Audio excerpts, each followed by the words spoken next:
Kenapa sih kok saya punya alasan mendirikan Rockstone? Sebetulnya saya itu kan dari mantan cleaning service di CFC, dan cleaning service sebagai area manager, membawai Jogja ke Purwokerto waktu itu. Tapi saya 9 tahun mau ke jenjang karir ke regional manager saya tidak bisa, karena terbentur pendidikan saya karena hanya S3, SMA cukup.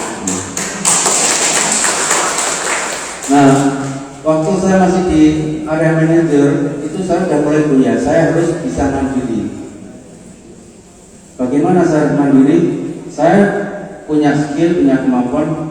Yang pasti sih aslinya bodoh, cuman saya orangnya jujur dan disiplin, itu aja. Disiplin dan jujur, hanya dua itu yang selalu saya pegang. Saya mendirikan, ditawarin temen dua, terus kamu mau nggak? Ayo kita bikin presiden. Saya nggak punya modal. Oke, modal dari saya 45 juta, saya yang mengelola. Waktu mendirikan brand Budikan itu kemarin sampai modal TBK. Jadi saya di situ walaupun saya nggak punya uang, tapi saya punya saham 8%. Sampai 89 cabang, saya harus mengundurkan diri karena visinya udah beda. Waktu itu saya mau pegang, mau ngurusin dengan segala risiko dari CFC bahwa profit dari perusahaan sekian persen untuk ibadah. Tapi sudah kelihatan profitnya keberatan. Karena saya sebagai direktur di situ saya mikirkan kesejahteraan karyawan yang terutamakan. Kalau karyawan sejahtera pasti kita akan balik ke kita. Dan kenapa alasan saya memang kerja keras.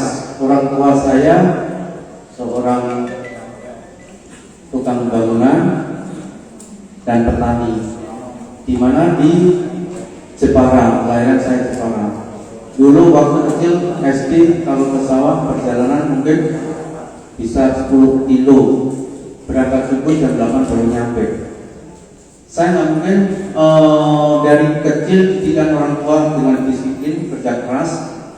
Sampai saat ini pun setiap habis subuhan saya keluar, tadi udah ke sawah juga yang dari seberang sana.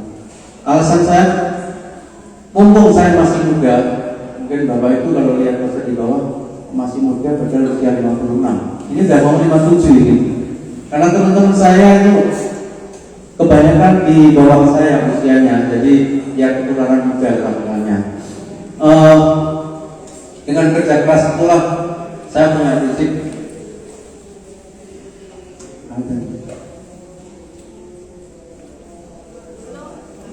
Belum, mohon maaf mungkin teman-teman. Ya karena 2 hari yang lalu saya masih ketemu ya. Pagi tadi berita meninggal, tapi nggak dibawa ke sini dari rumah sakit langsung ke makam, ada di belakang sini. Jadi mohon maaf, tadi mungkin karaoke minta tolong nanti dulu ya. Kalau sudah habis dimakamkan nggak apa-apa. Biasanya juga sini buat teman-teman kalau habis raker buat karaoke juga. Jadi saya kepengen masih muda, kerja keras, kerja tegas, supaya apa? Saya ingin meyakinkan anak-anak saya lebih baik pendidikannya daripada saya. Tetapi saya selalu bilang sama anak-anak, kamu nggak usah pintar-pintar. Walaupun ya yang besar perusahaan UGM, yang kedua ini di UGM sama UI, nggak usah. Yang penting kamu itu cerdas. Bagaimana mengatur waktu, bagaimana mengelola manajemen. Kalau orang pintar jarang sekali punya usaha, larinya nanti jadi pegawai. Itu kebanyakan. Kalau mau bisnis biasanya sama lah, keroket ini juga. Sama buka roket, BIP berapa lama? Marginnya berapa? Waduh, BIP kok lama banget, nggak jadi lagi. Karena terlalu pintar. Tapi banyak mitra-mitra yang cerdas hanya melihat peluang, hanya yang ditanyakan modal berapa, seperti apa, dia punya usaha. Bahkan staff saya ada punya lebih dari 30 kerja di roket, punya bisnis di roket. Karena ini kita kerja memang profesional. Itu alasan saya kerja keras. Mungkin dulu saya dari servis dieledekin itu harus terbiasa. Dengan gaji 35.000 waktu itu setiap hari harus berjalan 2 kilo, makan kalau nggak cukup ya minum air, makan air ya. Kalau air bisa dimakan, itu yang saya lakukan. Dan saya tidak berusaha tidak pinjam uang, apapun yang ada rezeki itu saya cukupkan. Dan berikutnya saya harus keluar dari Food Chicken, mendirikan Rocket Chicken. Niat tulus itu ibarat surat. Kalau kita menulis surat ke alamat yang salah, pasti sampailah kepada alamat yang salah juga. Saya mendirikan Rocket Chicken ini pertama bukan untuk pribadi saya. Saya keluar, saya putusin. Waktu itu saya gaji 15 juta dengan punya saham 8%. Dan 3 bulan itu saya dapat sampai 600 juta. Itu saya beli juga rumah di sebelah situ. Itu sudah sangat cukup menurut saya. Tetapi saya nggak bebas. Saya punya cita-cita. Kalau saya punya usaha sendiri, saya bisa menciptakan lapangan kerja, kita bisa berbagi, kita bisa bebas dalam hal arti mau menentukan kehidupan kita sendiri, bisa ya bermanfaat kepada lingkungan. Visi misi itulah yang saya sampaikan ke teman-teman. Jadi waktu itu 7 orang, 8 orang keluar, dan sampai saat ini masih 7 orang. Sampai saat ini hampir semua impian saya yang saya berikan hampir semua terlaksana. Dan insya Allah yang terakhir impian saya yang saya kasihkan berikut buat staff saya adalah 7 orang saya kasih rumah gratis ada di sekitar jalan. Satu ulang tahun ke-13. Niat tulus itulah saya jalankan. Bahkan dulu setelah buka di Semarang, kalau ada keuntungan sisihkan untuk dana ibadah 10%. Dan itulah kemarin tahun ini bulan 3 bulan yang lalu kalau salah bisa berangkat umroh 97 karyawan. Ini sudah sampai ke level supervisor, kalau manajemen hampir semua. Dan saya melakukan ini adalah dalam ilmu yakin. Sebetulnya kalau saya pintar enggak, karena saya SD itu tidak naik kelas 2 kali. Ijazah saya pernah saya umpetin supaya anak saya nggak lihat, tapi ketahuan. Nilainya papa kok banyak 5. Iya. Alumni SMA almarhum Gus. Makanya guru saya bingung. Ini yang mana sih kok katanya alumni SMA almarhum Gus? Kok saya nggak kenal? Kalau biasanya kan yang terkenal kan berprestasi, orang pintar. Nah kalau orang itu nggak dikenal. Tapi kemarin ya beberapa kali sekarang diundang, masuk kemarin ada pengajian Habib Syekh, minta tolong Mas Nurul kan yang dekat sama Habib Syekh, tolong diaturi bisa nggak? Ya, akhirnya saya yang aturin beliau. Jadi saya punya keyakinan bahwa dasar keyakinan itu adalah kekuatan dasar untuk meraih sesuatu. Saya punya yakin karena saya punya skill, saya punya pengalaman, saya punya beribu-ribu jam dalam bisnis fried chicken. Memang ada orang bilang, alah rocket chicken bukannya kan rata-rata di pinggir jalan.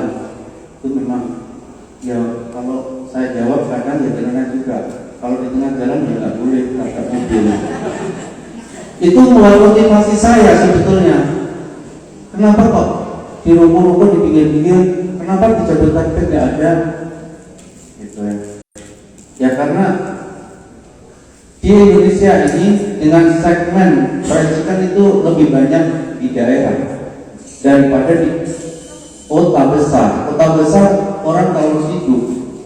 Nah kita melihat peluang. Kalau dulu saya mendirikan fried chicken, rocket chicken pertama kali mungkin bukan di Jogja, mungkin nggak sebesar ini. Sangat kuat itu brand itu Jogja chicken. Saya dekat banget, kenal banget sama Pak Toto, orang luar biasa. Saya berteman dengan baik walaupun kompetitor, tapi kompetitor yang lain menjauh. Prinsip saya, kompetitor itu bukan musuh, tapi kompetitor adalah guru yang sangat berharga. Pasti sekecil apapun punya ilmu, ambillah ilmunya, amatin, tiru, modifikasi. Kalau saya kan orang bilang kalau mau buka bisnis jangan gusar-gusur, jangan kesusu, nanti tutupnya buru-buru juga. Tapi saya mendirikan rocket chicken ini dalam waktu 1 bulan. Begitu saya bilang keluar tahun ini, saya tanggal 20 Februari 2010 harus buka. Itu target dan action. Cuman pleset sehari. Bagaimana saya, kalau sekarang udah mudah sekali mau bikin fried chicken. Bumbu di pabrik-pabrik itu sudah tersedia, peralatan sudah banyak tersedia. Dalam waktu hanya 1 bulan, walaupun problem awalnya sempat bingung mulai brand yang bukan, mulai dari Royal, image-nya nggak bagus, Real, image-nya kereta api, dijepit kakak saya bilang gitu, tapi ketemulah nama produk ini.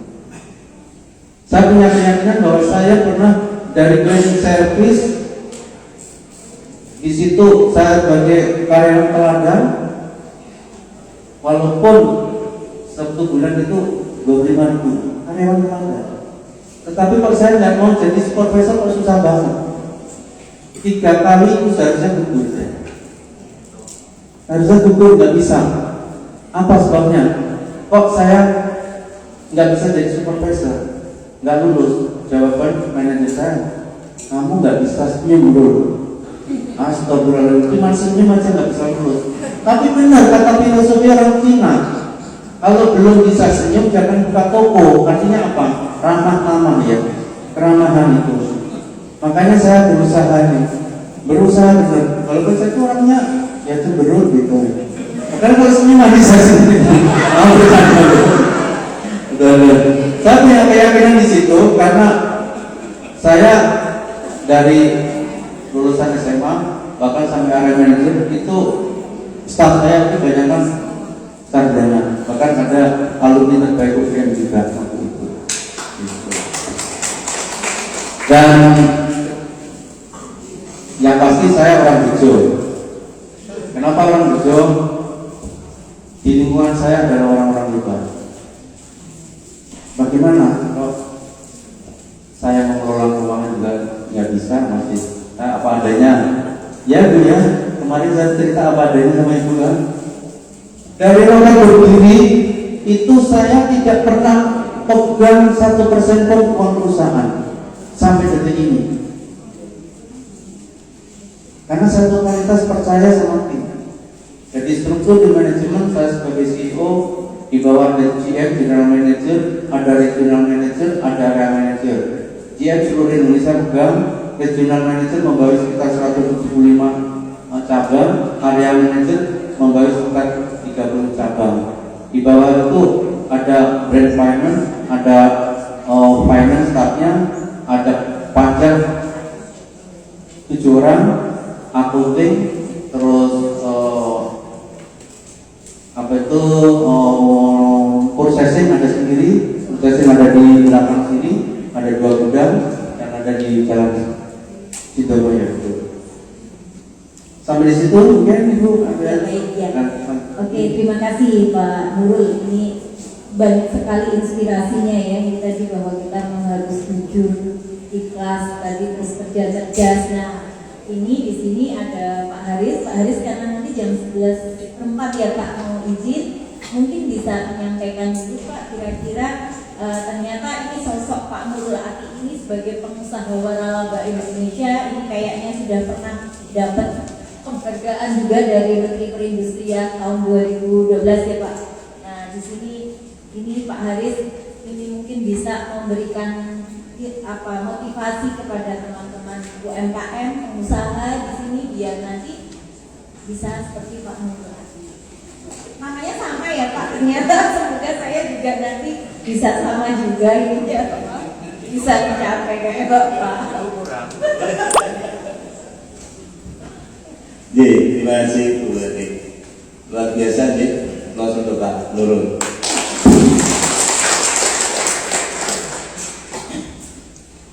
Ya berarti tadi yang saya sampaikan memang betul ya Bu ya Bapak. Jadi sebetulnya kesuksesan dari Pak Nurul itu ya dari Pak Nurul sendiri. Dalam artian kalau istilah saya bejo itu ya karena memang bomo gitu loh. Tidak ada bejo karena tidak bomo. Musim tunggange baik, Bapak dirinya sendiri atau bareng-bareng itu pasti. Saya punya kerjaan demikian. Dan kalau istilah Jawa itu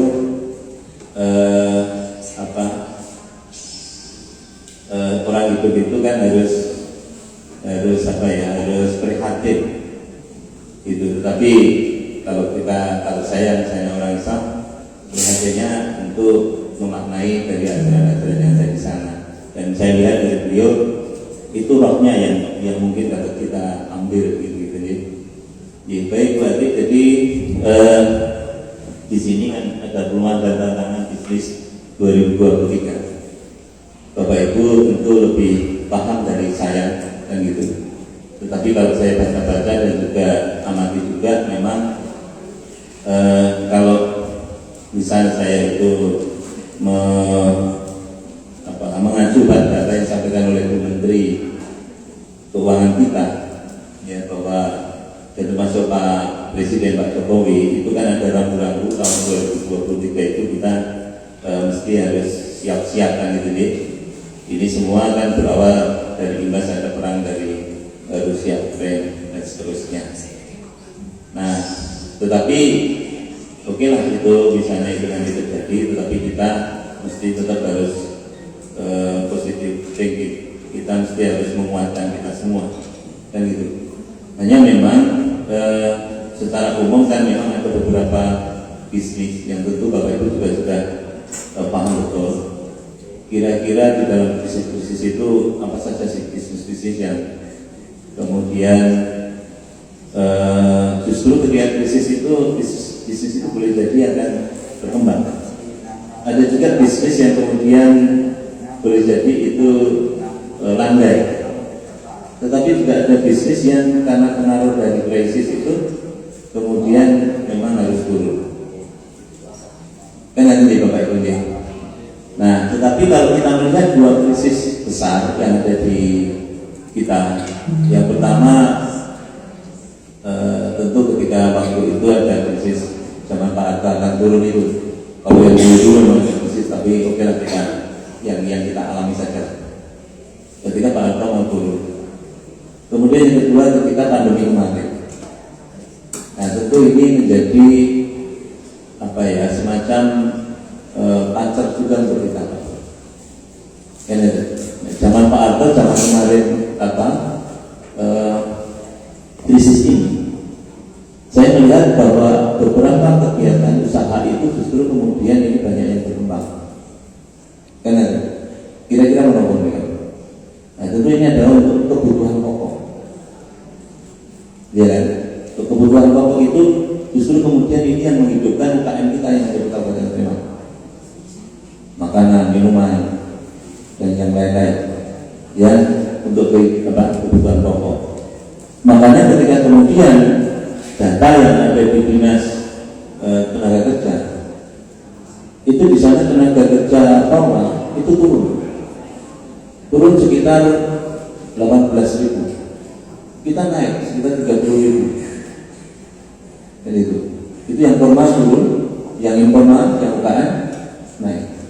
Dari sekian yang banyak itu ternyata yang terbanyak memang kemudian dari sektor kebutuhan sehari-hari itu. Nah, kalaupun nanti di 2023 misalnya, saya mudah-mudahan enggak ya, saya pikir yang hal semacam itu yang kemudian nanti akan bisa masih bertahan di resesi. Kemudian juga mungkin juga di kesehatan, di energi itu juga saya pikir itu masih bisa bertahan. Nah, kemudian yang untuk yang turun misalnya, nah tentu ini misalnya untuk yang properti dan sebagainya itu kalau kami yakin, kalau kemarin ketika pandemi kami mengamati properti turunnya luar biasa nih. Walaupun ada di segmen tertentu, justru kemudian ini juga bisa naik terus. Yang hal yang demikian ini memang monggo Bapak Ibu, kita mesti harus banyak mengikuti atau mendapatkan referensi yang tepat. Oleh sebab itu satu-satunya jalan untuk kita semua, ya kami memohon kepada Bapak Ibu semua untuk mengikuti perkembangan ini, gitu. Itu. Kalau perang antara Rusia dan Ukraina, sebetulnya kalau saya ini perang-perangan. Karena kalau niat betul, itu Rusia langsung jet gitu sudah selesai. Tetapi ini pasti ada perang dari sisi ekonomi, kan ada. Ya, ini yang kemudian harus kita lihat bersama-sama. Itu. Oleh sebab itu, hal yang lain mungkin juga perlu juga kita itu melihat kira-kira epicentrum apa yang ada di sekitar kita ini, kemudian kita bisa terapkan sehingga komunitas kita itu bisa kemudian di dalam satu epicentrum besar yang ini adalah untuk memperkuat dari kota besar kita. Itu yang penting juga. Kalau sekarang ini pemerintah misalnya menjadi salah satu epicentrum, itu betul adanya, tetapi sebetulnya pemerintah itu tidak satu-satunya epicentrum. Sekarang ini kan semuanya sudah terbuka ya, gitu. Sehingga bisa nih proyek-proyek pemerintah dan sebagainya memang banyak. Nah, tetapi juga di swasta sekarang ini justru tumbuh kembang itu lebih tinggi juga. Sehingga ini yang memang perlu kemudian harus kita mulai semua. Nah, salah satu yang kemudian ada di HIPI ini, kalau saya sih memang ini harus dibawa ke arah sana juga. Kita tidak bisa kita itu kerja sendiri, tidak bisa. Gitu. Nah, hal yang lain mungkin juga, kebetulan saya ini juga memotivasi anak saya juga Pak Bu. Saya seorang PNS juga, dan ini saya kan sudah mentok di karir saya, dalam artian sudah di paling mau jadi apa lagi gitu. Gitu. Tetapi memang perjalanan saya juga itu sulit-sulit waktu saya juga. Sehingga kalau saya menikmati dari Pak Nurul, iya juga Pak Nurul. Jadi saya itu punya dua order Pak. Saya bersama dengan adik dan sampai saya aku ikut. Jadi saya punya dua roket. Iya.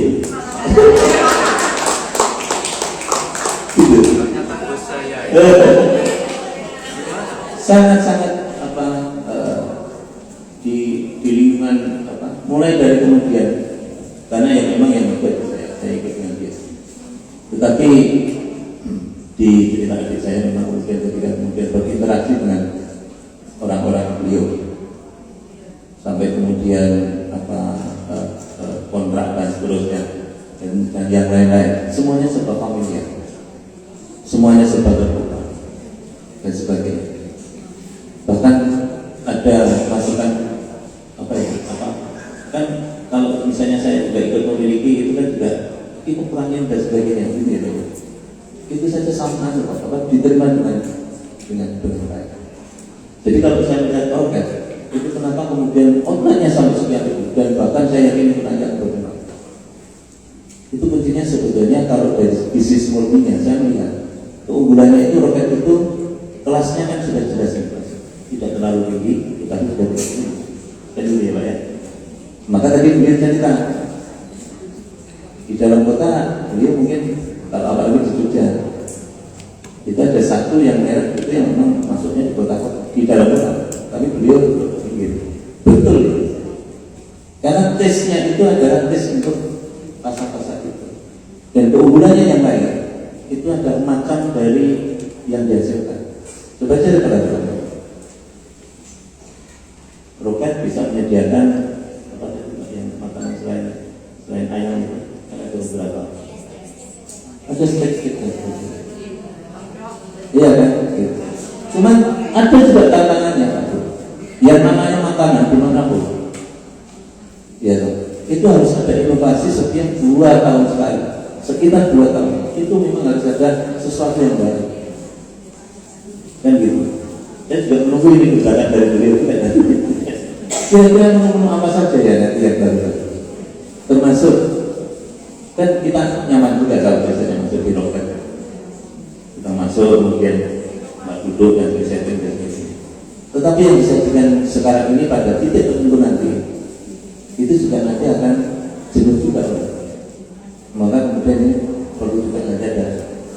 Dan ini saya yakin di manajemen beliau sudah dan kami mengikuti itu. Makanya tidak heran kalau kemudian beliau bisa itu semacam itu. Gitu. Agak berbeda ketika kemudian kami juga punya satu yang di luar roket. Itu untuk kami akan dimasuk itu nggak bisa. Terus pokoknya gitu. Tidak. Tapi ini ya masing-masing punya manajemen sendiri ya Pak ya. Masing-masing punya bagaimana mengembangkan dan sebagainya. Nah, saya dari cerita yang disampaikan beliau kebetulan terkadang karena kami itu adalah bahwa ketika kita semua itu punya usaha inovasi Pak Bu. Inovasi itu mutlak ada. Beliau Pak Sekjen juga punya usaha, itu juga tesnya termasuk bahkan sampai padannya dan sebagainya itu kan selalu berinovasi. Termasuk pasarnya. Kadang-kadang kita lompatkan pasar dan sebagainya itu radikal. Kan gitu. Kalau enggak, kalau kita di zona nyaman, apapun yang kita lakukan pasti tidak akan pernah nyaman. Justru kemudian kita harus keluar dari zona nyaman. Itu ya Pak ya. Kira-kira itu perlu karena saya tidak merasakan walaupun saya PNS tetapi kulit baru tuh. Karena saya juga pengen kaya juga Pak Bu. Saya juga pengen bisa sedekah lebih juga. Berapa sih gaji PNS Pak Bu? Iya Pak. Gitu. Apalagi kalau misalnya saya di TV sering kadang mendengar atau melihat korupsi. Kalau saya kadang-kadang apa sih harus korupsi gitu. Ya karena mungkin saya sudah merasa cukup walaupun tidak kaya. Kan gitu. Ini juga saya juga punya usaha juga Pak di samping itu sehingga kalau usaha saya itu sebenarnya ada 3 walaupun tidak besar-besar. Di energi juga demikian. Ini juga ada setiap ini pasti. Apalagi kita mitranya Pertamina misalnya. Wah itu hibrid bukan main. Tetapi harus kita ikuti dan sebagainya. Nah tentu Bapak Ibu hal yang semacam ini sudah sangat paham. Tetapi kami hanya mengajak pada Bapak Ibu semua. Dan itu selaku pengusaha itu memang harus kuat mental, kuat mental.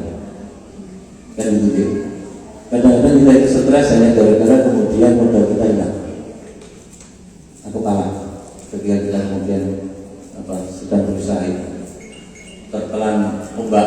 Kadang-kadang hilang juga ya Pak ya. Wah ini sekian ratus juta ya. Stresnya gitu. Dan memang itu penyakitan. Itu kan nyakit kita aja. Itu sehingga selesai. Nah gitu. Sehingga saya tidak memotivasi bila keluarga saya Pak Bu. Istri saya harus kerja. Anak-anak saya yang masih kuliah juga harus kerja. Bahkan diajari oleh ibunya itu sejak SD. Maka saya sangat setuju dengan apa yang saya bilang oleh beliau tadi. Gitu. Itu kan harus kerja. Tuh dua isu lebih pintar gitu.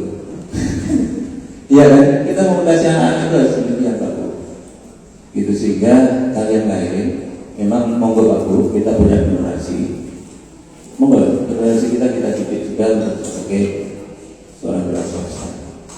Walaupun nanti dia akan berprofesi sebagai misalnya PNS seperti saya atau mungkin bahkan tentara sekalipun. Tetapi peluang untuk itu nyatanya saya tidak bisa membuktikan bisa. Gitu, walaupun PNS yang kaku ya, ukurannya jam sekian itu waktu. Tapi juga bisa kok. Walaupun speednya mungkin saya hanya 10 daripada yang tapi bisa. Gitu. Nah, oleh sebab itu Pak Bu, saya hanya berharap saya lagi tahun 2020 kita memang kelihatannya tantangannya juga luar biasa. Tetapi landasan kita yang ada di Indonesia saya pikir cukup untuk kemudian bertahan. Kalau kita melihat Malaysia saja masih kalah dengan kita, yang gitu. Satu menit lagi Ya. Itu sehingga kami memohon juga Bu Eti dan juga Pak Sekjen, monggo kegiatan-kegiatan yang semacam ini tolong nanti lebih berbanyak dan lebih nuansanya lebih dipakai Pak Bu. Sehingga Bapak Ibu sebagai anggota dari IPI itu bisa lebih luas lagi wawasannya. Di samping itu juga sinergi-sinergi ini yang memang perlu kita harus gitu kan. Kira-kira terima kasih Bapak. Ya, terima kasih Pak Harul ya. Ternyata sudah mulai 2 outlet gitu. Nah, memang saya jadi ingat teman saya juga Pak yang di Semarang. Kebetulan teman saya ini auditor BPK RI di Jawa Tengah. Itu ternyata pada punya Pak gitu, pernah ngomong ke saya dan beritahu gitu. Saya baru ingat bahwa ternyata juga sekarang gawe sekarang itu malah pada beli outlet Rocket Chicken gitu loh, bergabung dengan Rocket Chicken gitu.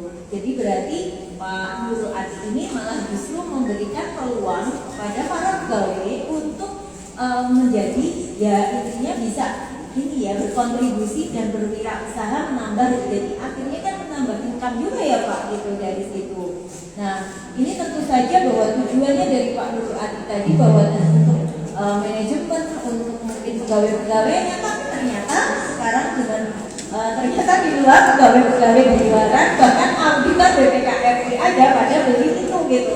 Itu saya diceritain Pak, jadi memang ternyata sekarang Rocket Chicken udah di mana-mana dan ternyata yang punya pun mungkin para pelaku UMKM juga ya, bareng-bareng patungan beli. Nah seperti itu berarti kan dahsyat tuh masyarakat Indonesia bisa memiliki bisnis dari Rocket Chicken karena betul para laba. Nah untuk ini saya buka untuk penanya, untuk 3 penanya langsung nanti baru dijawab ya. Siapa dulu nih? Tadi yang Bapak yang di depan ya. Mbak Ista, masih ada terus nanti ya Mbak Cynthia, ini yang di situ Bu, yang baju putih nanti ya, yang lain ya, yang satu Bu Mbak Endang aja tadi karena udah duluan sebenarnya itu bertiga, nanti yang lain saya buka satu set lagi. Selamat pagi Pak Nurul. Perkenalkan saya Bukong, pemilik dari Sambal Desa Konservasi Budaya. Saya mau bertanya, bagaimana teknik yang Bapak gunakan untuk memanage karyawan sehingga mereka pada betah dan tidak banyak berpaling ke komputer lain, atau mungkin mereka buat outlet sendiri atau apa gitu, maksudnya jadi owner sendiri atau apa. Makasih Pak. Yang ditanyakan apa? memanage data ya? Ke Pak Nurul. Iya, memanage karyawan ya? Iya betul. Saya coba jawab ya Pak yang saya terapkan. Saya selama ini untuk operasional saya memberikan peluang jenjang karir dari bawah, karena saya sendiri dari bawah, dan saya selalu mensupport karyawan saya. Kalau bisa kuliah sambil bekerja silakan. Kalau dulu saya di CFC mau kuliah nggak bisa, karena nggak ada waktunya. Di Roket ini banyak yang kerja sambil kuliah dan sampai S1. Bahkan kemarin itu ada yang hanya SMP, lulusan SMP bisa jadi area manager karena punya kemampuan. Saya bersama tim ada training center, ada audit, ada finance, ada warehouse. Di situ kita memberikan semua peluang. Kita training, jadi kita selalu memberikan namanya training untuk talent, evaluasi dan evaluasi, showing, talent, showing, evaluasi dan evaluasi. Jadi kita kasih materi, masuk kelas, kasih training teori sebelumnya, habis itu kita tunjukkan cara kerjanya, showing bagaimana kerja yang benar, mulai dari ibaratnya cara ngepel, cara masak. Dan itu ada, saya nggak pernah bikin SOP diri saya sendiri yang bikin, tapi tim yang membuat. Saya mendirikan Roket itu awal tidak ada SOP. SOP bisa diganti-ganti sewaktu-waktu setelah kita punya pengalaman menemukan problem. Nah, saya selalu bilang, bahkan tadi saya bilang sampai detik ini mulai dari berdiri saya tidak pernah pegang uang perusahaan. Kenapa? Biar ahlinya yang pegang. Kejujuran ini yang memang saya utamakan. Dan itu sudah sampai 13 tahun dia pegang keuangan di sini. Kenapa? Kalau itu saya pegang, khawatir saya hilang. Oh, saya punya uang banyak. Gaji Pak, gaji saya yang naikkan gaji saya itu staf saya, bukan saya. Ini kan bisa open. Terkadang staf saya paling bawah nih, Pak Nur gajinya berapa sih? Kenapa tanya? Perlu saya jawab? Ya Pak. Saya jawab. Kenapa? Saya biar motivasi. Oh ternyata sebagai direktur juga gajian. Ya gajian karena kita kerja. Perusahaan saya sangat open, bahkan tentang rugi laba dia tahu. Yang bagian akunting. Oh saya akan dapat bonus, dia akan tahu. Tahun kedua kemarin, aduh ini kok kurang ya, kurang sedikit. Bagaimana ini? Padahal kalau tercapai, saya kasih target contoh ini ya, target 1 miliar profit. Kalau itu lebih, itu sudah dapat sekian juta untuk bonus.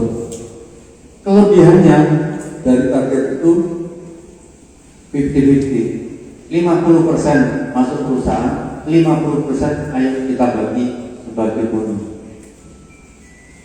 Tahun ini contoh saya kasih target buka 150 cabang. Franchise-nya itu 20 juta per outlet. Kalau itu 20 juta kali 150 cabang berapa? Rekamnya 3 miliar. Saya kalau tercapai tak kasih bonus 1 miliar, masih untung 2 miliar. Daripada nggak bisa buka, ini bisa menghitung dia.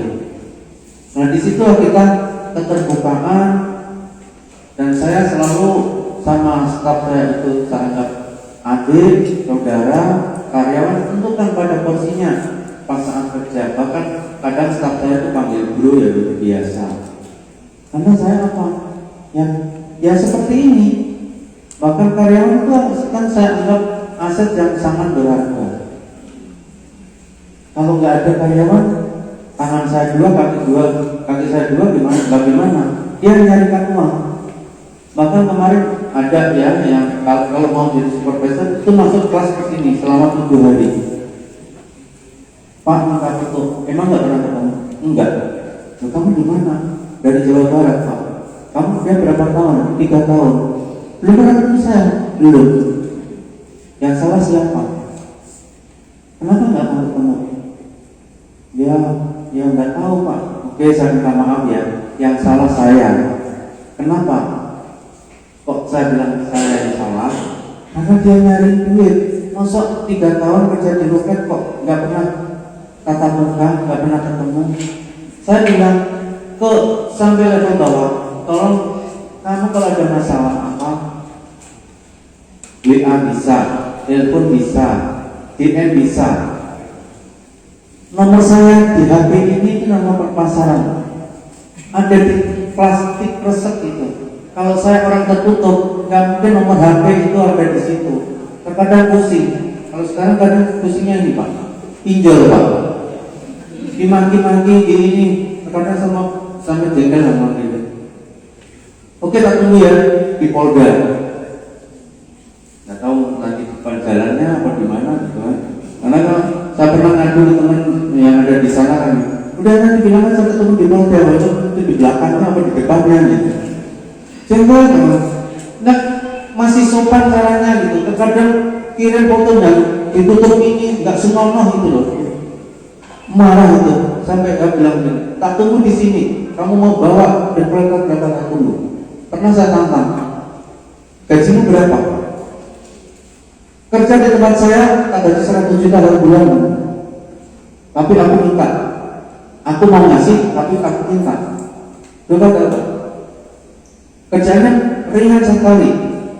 Namanya botol. Kalau botol bergerak, bergerak. Kalau botol nggak bergerak, nggak bergerak. Kuat nggak? Dia nggak bergerak. Jadi saya ke staf sangat dekat.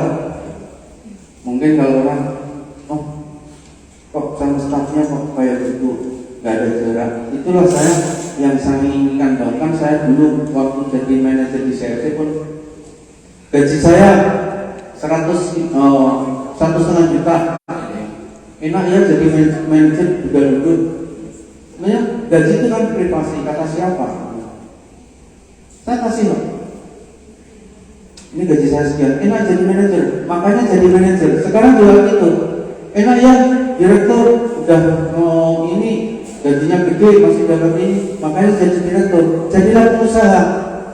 Kan saya bilang di roket itu jangan hanya rasa memiliki kerja di roket, tapi ini memiliki kita. Orang lain aja yang nggak tahu rugi kamu berani franchise. Kalian yang tahu kenapa nggak mau buka? Pak saya nggak modal, nggak punya modal. Emang modal selalu uang? Modal nggak selalu uang. Sama dari apa aja nggak pakai modal dulu. 0 rupiah. Karena pertama kali saya franchise dapat 15 juta, Mas Benny pegang. Seminggu lagi buka 15 juta lagi, Mas Benny pegang lagi. Disitulah kita kerja profesional kan. Memang boleh Pak saya buka roket, kenapa nggak boleh? Bahkan kemarin ada dari perusahaan Nestle, Pak saya mau pensiun Pak, bingung mau ngapain, saya buka roket, telat. Kenapa nggak kemarin-kemarin? Enggak telat, saya coba telat gitu. Kenal saya udah 15 tahun sebelum dari roket kok nggak buka-buka, nggak telat. Oh, berarti masih punya semangat. Kenapa kok baru sekarang? Karena teman saya di Medan punya 2 Pak. Yang satu untungnya 30 juta, yang satu untungnya 60 juta. Dengan investasi segitu kan lumayan gitu. Terus mau apa kalau begitu? Kenapa? Kalau saya itu kenal buka roket, memang satu sulit. Kenapa dipersulit? Mestinya kita permudah. Yang saya khawatirkan kalau itu ada hubungan yang nggak pas operasional, terus retak hubungan, itu yang saya nggak mau putus pertemanan. Ternyata di sini ada dosanya. Bagus lah. Ini yang bikin perjanjian Pak Haris. Dari cabang mana Pak? Ini yang ngetik Pak perjanjian. Jadi seperti itu. Kita selalu terbuka Pak untuk jenjang karir, terus tidak hanya rasa memiliki, tapi silakan ayo. Nah, ini karena Pak Haris ada acara selanjutnya untuk menghadiri acara yang lain, ternyata ada beberapa acara yang sama. Untuk itu kita lanjutkan kembali untuk pertanyaan yang kedua dari Ibu. Selamat siang semuanya. Karena saya Rizky Alimulida, saya owner dari Ramza Cookies. Apa Bu? Owner? Dari Ramza Cookies. Cookies ya? Ya, cookies. Pertanyaan saya, roket tiket ini kan dia sudah melesat ya, seperti roket. Nah, untuk menghadapi corona dan krisis di tahun depan, itu bagaimana caranya kita bisa branding produk kita agar konsumen itu selalu aware dan loyal terhadap produk kita, seperti itu. Oke, ya dari Bu siapa Bu? Rizky. Oke, ini pertanyaan Bu Rizky nanti sekaligus dijawab setelah dari Mbak Endang. Silakan Mbak Endang. Nah, ini mic-nya boleh dibawakan.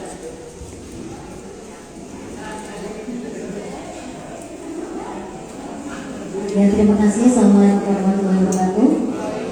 Iya, syukur alhamdulillah ya bisa bertemu di sini Pak. Pernah sempat lihat di TV, ternyata sekarang di sini dan subhanallah paparan-paparan yang bisa menginspirasi ya, selain doa dan lain sebagainya. Pertanyaan saya, kemarin kan sempat pandemi. Nah itu bagaimana? Apakah sempat terpikirkan ingin berubah atau ada yang lain? Dan tadi juga Bapak pernah bilang kalau saya tidak pernah memegang uang dari semua perusahaan itu ya. Dan pendapatan mungkin Bapak punya usaha lain selain ini mungkin itu. Dan apakah satu lagi kan katanya 2023 ini ada resesi. Nah itu apakah ada kekhawatiran tersendiri? Nah, terima kasih. Assalamualaikum. Ya, terima kasih. Ini ada pertanyaan dari Bu Endang dan Mbak Endang dan Mbak Rizky ya. Nah, ini yang pertama tadi untuk tahun depan ini kira-kira untuk brand, bagaimana untuk loyal agar customer loyal gitu ya. Ya untuk produk-produk yang beliaunya cookies gitu Pak. Terus dari Bu Endang itu lebih ke arah ini ya, untuk menghadapi gimana sih apakah resesi yang 2023 itu menurut dari roket kita itu. Makasih dari Pak ya. Cookies ya. Cookies. Oke. Yang saya terapkan di Rocket Chicken ini, satu, restoran itu sehari aja dibikin berapa kali. Tentunya fungsi cepat rusak juga. Kebersihan juga sangat perlu diperhatikan. Bagaimana supaya bisa eksis? Satu, yang saya terapkan, setiap berapa tahun sekali harus ada peremajaan, mulai dari dindingnya, peralatannya, tempat duduknya. Bahkan kalau mitra selama sudah ada yang sampai 12 tahun gabung di Roket ya, ini outlet sudah 4 tahun umum adanya. Ini ada. Ada ya. Ini kan dulu mau direnovasi, nggak mau dibeli. Saya bilang gini, Bapak, maaf mau tanya, kalau waktu Bapak masih pacar Bapak, ibu ini dulu nggak pernah mandi, nggak pernah bedaan, nggak pernah lipstikan, nggak pernah vakuman, nggak pernah pakaian yang sesuai, sampai sejauh mana kesetiaan. Pokoknya yang jelek-jelek semua. Berapa persen kesetiaannya? Saya bilang gitu lah. Sama restoran, peralatannya sudah gak layak dipakai terus. Ini kalau bisa menjerit, dia akan menjerit. Kenapa saya diperas untuk cari uang terus, tapi tidak pernah diperhatikan? Kenapa dinding saya ini dinding kotor? Kenapa nggak dibersihkan? Kenapa nggak direnovasi? Kenapa? Ini kan sama. Kalau ibaratnya itu bisa ngomong, kan mesti harus peremajaan. Produk mungkin dari Roket ini kan dulu menunya itu lebih banyak daripada sekarang. Nasi goreng ada just food, chicken soup, corn soup, macam-macam lah. Problemnya apa? Selalu yang dipermasalahkan adalah servisnya lambat. Kalau sekarang masih ada servis yang lambat, itu adalah nasi goreng, karena aluminium. Begitu dipesan maksimal 2 porsi dimasak, nggak bisa. Saya selalu develop yang baru launching kemarin adalah bread, meat bread. Besok Senin ada 2 perusahaan yang datang. Saya tidak punya R&D, tetapi saya gandeng perusahaan-perusahaan besar. Perusahaan besar itu adalah develop produk. Suruh mau jualan sini sudah ada, tinggal kapan momennya kapan. Dan mungkin nggak apa-apa kita nyontok. Mungkin ada ya sekarang keju. Oh, Ricis jual keju. Berat kalau saya ngimbangi Ricis, karena Ricis punya pabrik keju. Kalau kita mau yang enak, kosnya mau harga berapa? Jadi saya harus develop produk supaya apa? Tidak monoton. Kita juga ada kadang kids meal, kita juga ada kadang orang kalau di Jogja, bagaimana kalau itu di bulan puasa? Berapa ribu paket yang buat takjil? Sebetulnya produk yang takjil itu terkadang nggak untuk bahkan rugi. Nggak apa-apa, itu buat promosi. Ini untuk ibadah, ini untuk berbagi.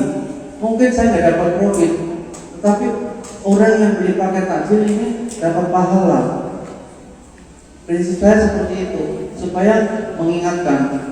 Terus apa? Mungkin ada kita namanya pakai kelas, lomba mewarnai. Kita undang anak-anak TK, anak-anak kecil. Banyak mitra Rocket Chicken yang buka roket karena anaknya. Ngapain sih makan ayam roket kayak gitu kan? Kalau sejak anak bilang maunya di situ, orang tua bahkan ada setiap hari makan di roket. Saya mendingan buka sendiri. Jadi emang kalau ibu buka roket apa nggak bayar kalau makan? Saya sendiri aja kalau makan di roket bayar. Bahkan punya saya sendiri. Kalau ibu datang ke roket punya roket ibu makan sendiri seenaknya, supervisor nombor. Karena kita ada analisa, pilih ayam 100 terjual berapa, sisa berapa, ini ada pembukuannya bu. Oh gitu ya, jadi ada bayar lah enaknya. Iya siapa gitu, nombor karyawannya. Jadi harus develop produk terus bu. Saya punya teman pengacara di Gombong. Waktu itu jualan milk bar di judulnya. Sekarang udah hampir 5 toko rotinya besar sekali. Gombong. Kemarin datang ke sini, Pak, aku mau tempat Pak Nurul, ngapain? Mesti perlu ya? Ya dong, kalau nggak perlu ngapain sama Pak Nurul? Apalagi gitu. Pak mau tanya, ini banyak yang minta franchise, mau mulainya di mana buka franchise? Katanya, memulai buka pertama kali toko roti ini gimana? Ya seperti ini. Apalagi nggak franchise? Sudah punya 4 mau ke 5 kok? Tanya ke 1 dari apa susahnya di mana? Kan tinggal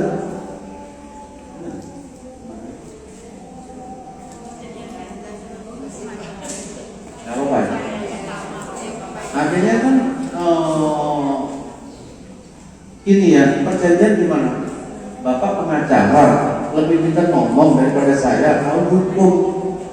Tak kasihlah ini loh contoh perjanjian franchise roket. Bapak juga franchise roket, franchise roket. Kenapa tanya? Ini jiplak ini aja nggak apa perjanjiannya. Ini mulai dibicarakan. Tentu terkadang menutup diri, tapi apa ya? Pokoknya punya teman, tapi kayak gini dari Lamongan datang 6 orang. Dulu saya ngisi di Jagoan Mato sama Pak Bupati.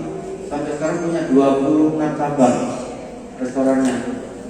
Pak, habis pandemi saya pusing Pak. Saya boleh tutup Pak Nurul. Kalau perlu aja kesini saya bilang ya boleh ya Pak, ya boleh saya terima. Jadi harus develop produk terus ya Bu ya. Trennya apa?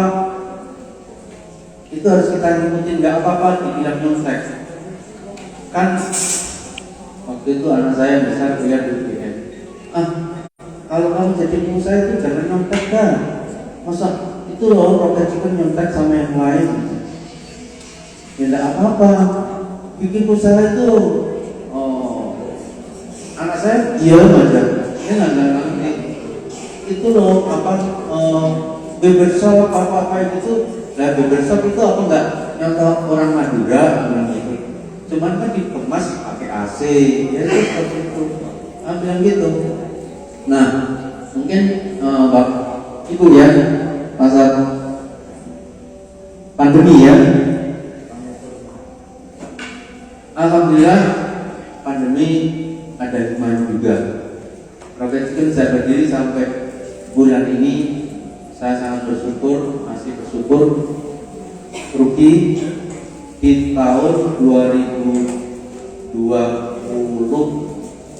kalau nggak salah awal pandemi, yang waktu itu di lockdown semua,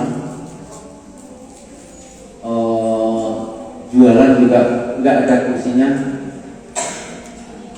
Di situ memang ada kerugian sampai 500 juta karena berbarengan dengan zakat mal itu 1 miliar lebih, terus THR,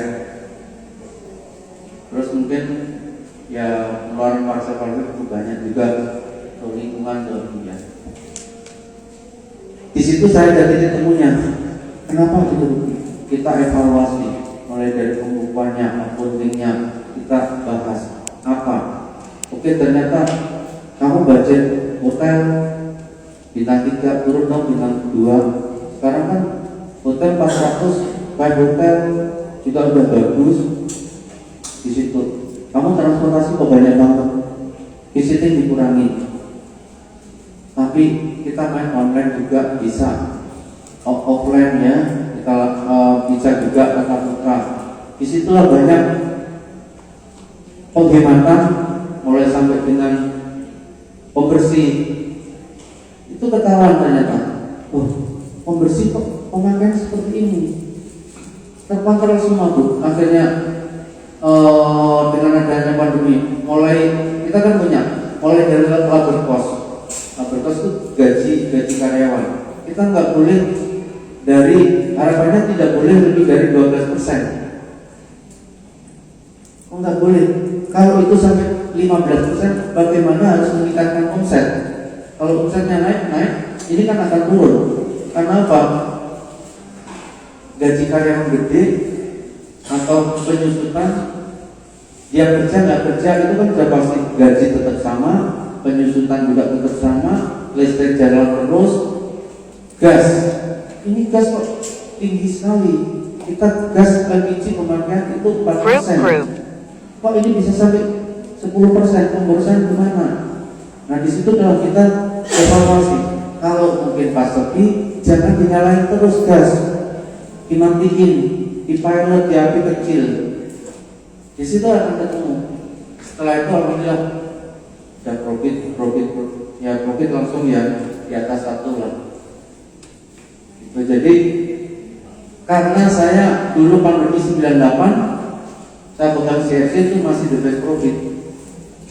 Bagaimana mengendalikan dulu waktu krisis moneter itu, pengalaman dari situ, ini pandemi lebih parah daripada krisis moneter 98. Tapi kan saya punya ilmu waktu krisis tahun 98 itu. Terima kasih. Begini Pak, kata orang bijak kan kalau mau sukses itu harus belajar pakai orang yang lebih dulu sukses. Nah ini saya juga ingin ikut sukses seperti Bapak Nurul. Lalu pertanyaan saya, bagaimana Pak Haji Nurul nanti cara membaca peluang usaha waktu itu pertama kali buka usaha ini, kok tiba-tiba terus memilih usaha di ayam goreng ala Amerika ini. Terus lalu tentunya banyak juga kompetitor mereka. Nah, cara mengatasi kompetitor itu bagaimana? Pada saat itu mungkin persaingan yang namanya ayam goreng itu kan banyak sekali. Jadi berkompetisi secara sehat itu bagaimana? Nah, terus satu lagi pertanyaan. Katanya setiap usaha itu kan periodenya 5 tahun. Dalam 5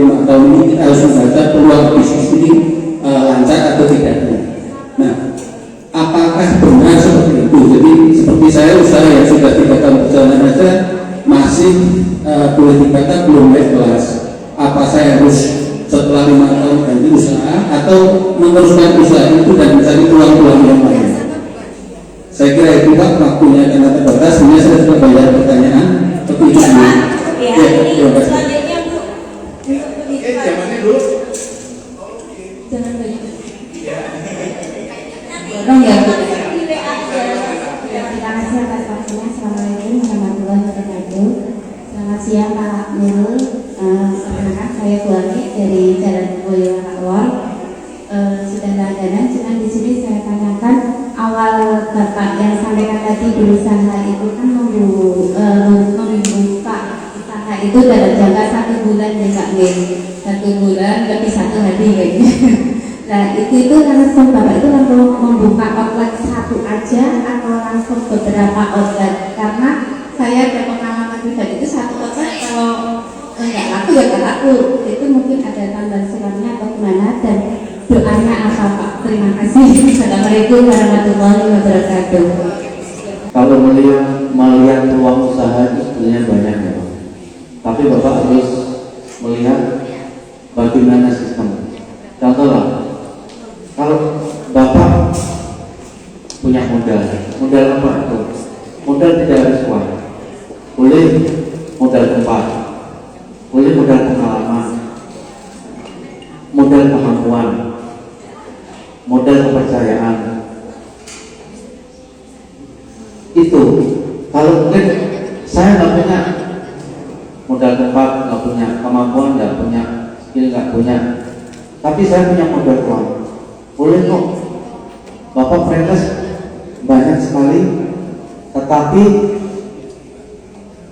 yang harus tahu Bapak adalah manajemennya seperti apa. Maaf, yang saya amati kalau franchise hanya karyawan cuma 1, itu nggak tahan lama. Kenapa? Kalau itu karyawan tidak masuk, siapa yang jaga? Kalau kita mau franchise, itu beli brand yang sudah bersistem seperti Indomaret, Alfamart, Mixu itu juga bagus. Itu luar biasa, karena dia nggak bikin es krim sendiri. Es krimnya dari Cina kalau nggak salah, impor. Datang ke konsulennya, ke logistiknya, langsung kirim ke outlet. Itu luar biasa. Kalau franchise, kalau suruh ngurus sendiri, mendingan bikin sendiri. Ya kan? Kalau mau franchise ya lepas. Seperti Indomaret, Alfamart, saya nggak mau ngikutin roket. Walaupun roket itu lepas sebetulnya. Buat apa franchise kalau ngurusin masuk SDP, keuangan, ngurusin gaya parkirnya. Jadi peluang banyak sebetulnya. Terus apa lagi? Persaingan. Hampir sama, mungkin langsung aja. Ya, persaingan bisnis. Memang persaingan sangat ketat. Tetapi saya melihat persaingan adalah bukan bukan musuh, tapi adalah ilmu. Memang ada kemarin saya Jakarta, Pak Nurul kenapa buka brand itu? Nggak kamu sikat sekalian. Saya bukan tipe seperti itu. Memang ternyata ada trik, dan saya mengalami sendiri. Saya buka roket, sampingnya nih percikan juga. Yang punya ruko ini sumur ini buat berdua. Dia nggak mau. Bagaimana ini roket tutup? Sumur dia bikin. Sumur yang dipakai roket peresapan di sampingnya. Tak cemar. Akhirnya saya pindah. Udahlah, kita pindah aja. Gak usah ribut rezeki yang ini. Karena seperti itu, ada nama persaingan. Tapi saya persaingan yang sewajarnya. Kalau di Jawa Timur ada persaingan. Ayam dimasak dengan suhu 360 derajat Fahrenheit selama 12 menit. Kira-kira mati nggak hewannya? Kenapa kadang ada berlaku langsung keluar dalam hitungan menit setelah dari penggorengan? Bahkan masak nasi dari rice cooker kantor dipindah ke Magic Jet dengan 5 menit ke Basi. Itu kan kayaknya nggak masuk akal. Saya kembalikan di situ. Itu. Ya, terima kasih atas jawabannya Bapak. Ini sudah menjawab ya Bapak Ibu semua. Dan ini tadi bahwa perjalanan dari Rocket Chicken sampai saat ini ternyata dengan proses dan intinya apa kejujuran, kedisiplinan dan ternyata dengan ini tadi ada mimpi.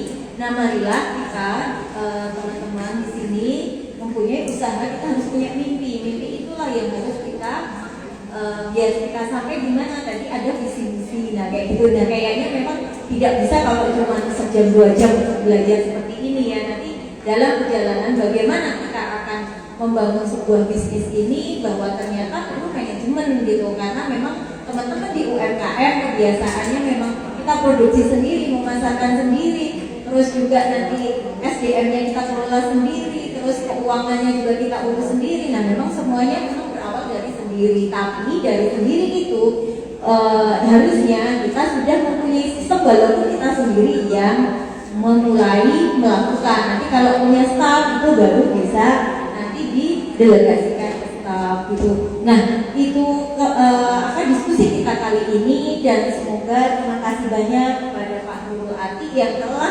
membagikan motivasi kita untuk kita akan lebih baik lagi menjadi seorang pengusaha pelaku UMKM Sleman yang berdaya. Itu saja dari saya akhiri. Wassalamualaikum warahmatullahi wabarakatuh.